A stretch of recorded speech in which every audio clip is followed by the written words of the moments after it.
Hari ini yuk kita bahas cara resign yang baik dan benar.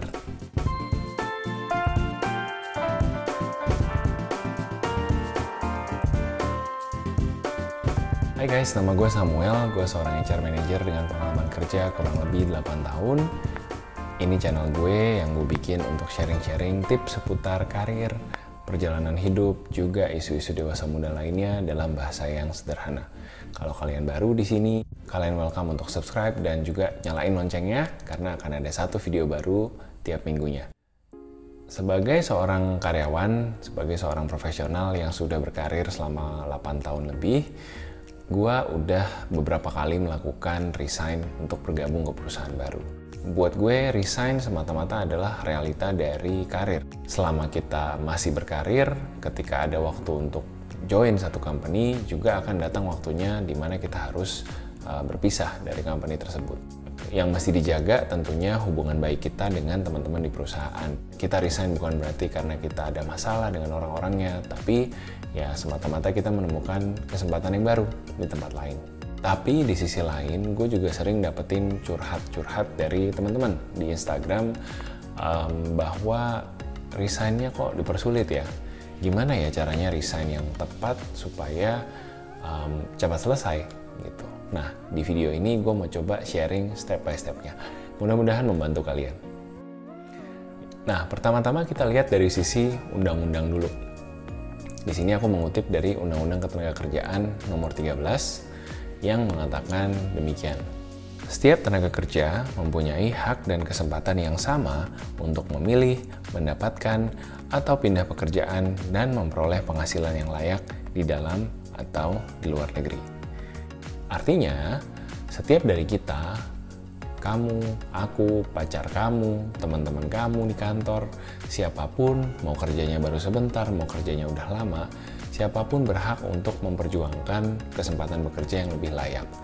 Jika kesempatan bekerja itu ada di dalam perusahaan, berupa promosi, berupa bonus yang lebih besar, perjuangkan. Jika kesempatan kerjanya ada di luar, ya tentu perjuangkan juga. Kamu bisa resign dan kamu bisa mengambil kesempatan yang lebih baik itu. Nah, tapi pada saat yang sama, ada juga 3 kewajiban yang harus dilaksanakan oleh karyawan yang juga diatur oleh undang-undang. Apa saja? Yang pertama, ajukan pengunduran diri selambat-lambatnya 30 hari sebelum tanggal pengunduran diri, atau lebih jika diatur di kontrak atau peraturan perusahaan. Yang kedua, pastikan kamu tidak terikat ikatan dinas. Yang ketiga, pastikan semua kewajiban kamu dilaksanakan dengan baik sampai tanggal pengunduran diri. 3 hal ini diwajibkan di Undang-Undang Ketenagakerjaan yang sama, nomor 13, tepatnya di pasal 162 ayat 3. Oke, itu tadi dari sisi undang-undang. Nah, karena tadi udah kesebut tuh soal ikatan dinas, kita bahas berikutnya ikatan dinas. Sabar, gue tahu nih, udah pasti banyak yang mau nanya, kok kan kebebasan kerja udah diatur nih sama undang-undang, boleh kerja di mana aja. Kok masih ada sih perusahaan yang berani bikin ikatan dinas? Nah, untuk jawab pertanyaan kamu, kita balik lagi ke undang-undang. Selain menjamin kebebasan masyarakat untuk bekerja di mana saja, undang-undang juga menjamin kebebasan masyarakat untuk membuat perjanjian. Nah, yang terjadi adalah ketika kamu dan perusahaan mengikat janji untuk bersedia mengikuti ikatan dinas, maka perjanjian tersebut menjadi undang-undang buat kalian berdua, buat perusahaan dan buat kamu. Dan di dalam kontrak tersebut pasti tuh ada persyaratannya. Misalkan kamu dikasih training 1 tahun, maka kamu harus mengabdi 2 tahun setelahnya. Kamu dikuliahin ke luar negeri, setelah pulang dari luar negeri kamu harus mengabdi di perusahaan selama berapa lama. Biasanya ada timbal baliknya.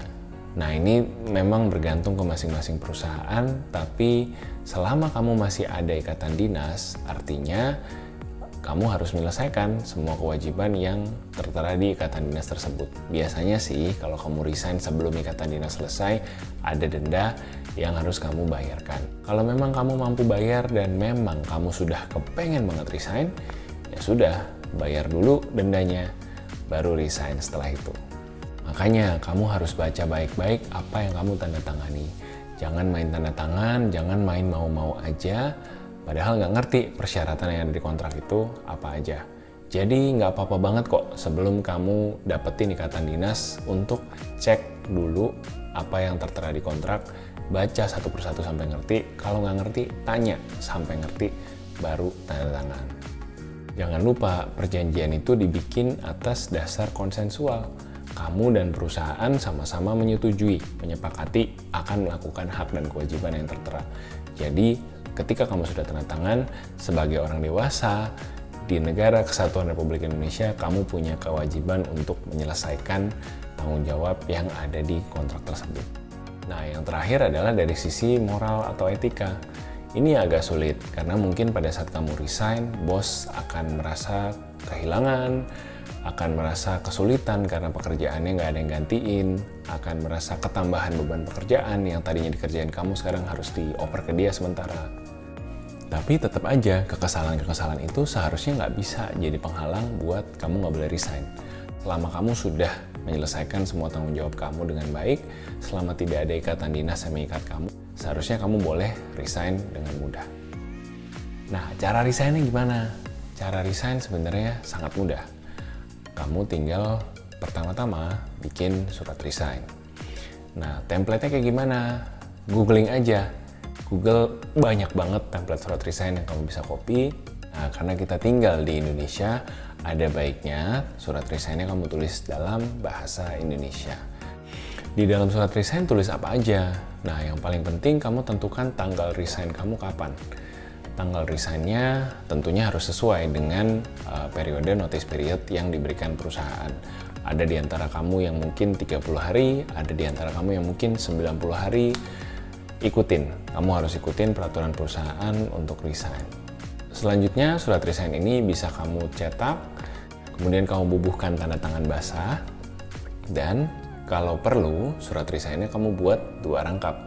1 kamu submit ke bos kamu, ke atasan langsung, 1 kamu submit ke HRD di kantor. Jadi, nggak ada alasan surat resign kamu belum saya terima. Nah, yang juga penting untuk kamu ingat, surat resign adalah surat pemberitahuan. Surat resign bukan surat yang membutuhkan respon. Surat resign tidak membutuhkan jawaban. Tapi karena tadi hak kamu dijamin oleh undang-undang untuk boleh bekerja di mana saja, untuk mendapatkan penghidupan yang layak, maka kamu cukup memberitahu sifatnya bahwa pada tanggal hari ini saya memutuskan saya resign dan hari terakhir saya akan pada tanggal sekian-sekian. Itu sudah cukup banget. Teknis sisanya, kamu tinggal handover kerjaan, bikin berita acara. Jadi semua proses handover kamu terdokumentasi dengan baik, semua dokumen-dokumen yang perlu diserahkan ke orang selanjutnya kamu sudah taruh di folder yang rapi. Jadi ya ketika kamu resign, tidak ada alasan bahwa kamu tidak menyelesaikan pekerjaan kamu dengan baik. Karena semuanya sudah terdokumentasi dan sudah ada orang pengganti yang akan menggantikan kamu. Seharusnya proses resign semudah itu, tapi aku juga paham mungkin banyak di antara kamu yang ditahan sama bosnya, yang dibujuk-bujukin dulu, yang diintimidasi bahkan untuk nggak boleh resign. Nah, coba dong ceritain pengalaman resign kamu yang pernah dipersulit di komen box di bawah, biar kita belajar juga dari pengalaman kamu.